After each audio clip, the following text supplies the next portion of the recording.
The FJ45V is one rare four-wheel drive. Alan Gray and his nephew Andrew Gray have accepted the challenge to bring this old girl back to life. How will Alan work alongside a mechanic 50 years his junior? Will they succeed in restoring this Land Cruiser? And all within budget. We got this 45V project on. Carby's been overhauled. Today we're going to drop that back on and tune that.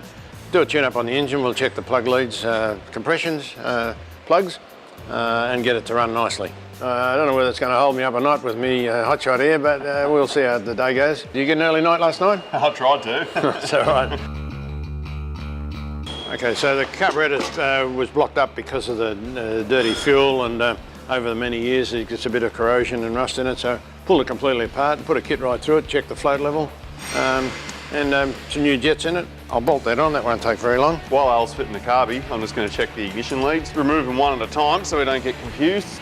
And just remember, when you pull them off, grab them by the rubbers, not by the cable, because it's only a filament of carbon and a bit of cotton in there, so we don't want to rip it apart and wreck it, because you'll end up with a very, very high resistance and you'll have a misfire. So how's it going there? Just over 6,000. Yeah, what is it? It's more than a foot long, though, isn't it? Yeah, true. Suppose you should be talking metric. It's also noteworthy to make sure you zero it by putting both leads together to make sure that the multimeter is reading zero to begin with. And also, don't touch the probes with your fingers when you're measuring your resistance, because your skin has a resistance and you'll end up with a false reading. Yeah, that's just about it. 4 bolts hold that down. They're important to make sure that all the seals are there. So ready to fire up, I think.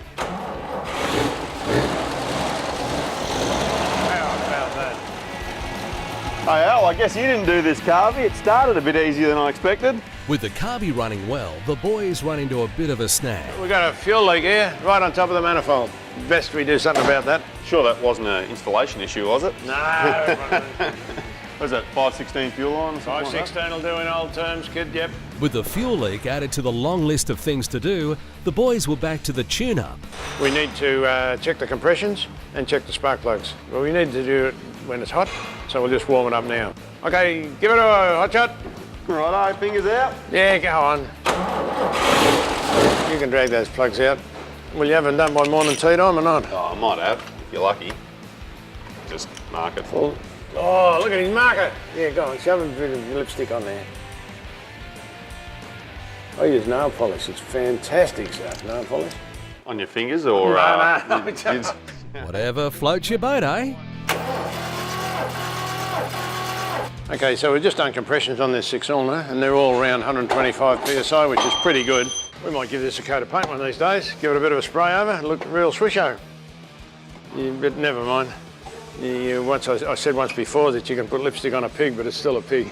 Okay, we're going to fire it up now. Give it a stab, kid, and we'll adjust the carburetor, and that'll be the tune-up done. She's good, sounds good.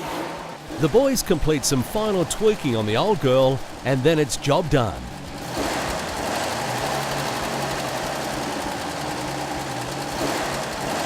We've checked the vacuum advance, we've checked the mechanical advance, and we've got it timed right. The mixture is pretty good on the carburetor. The tune-up side of it, that's finished. Really pleased. Well, that's another segment of our restoring the FJ45V station wagon. We're dying to get it out, so keep an eye out for it. It'll be on the road soon. For all the serviceable items for your four-wheel drive, contact your local Terrain Tamer stockist on 1300 888 444.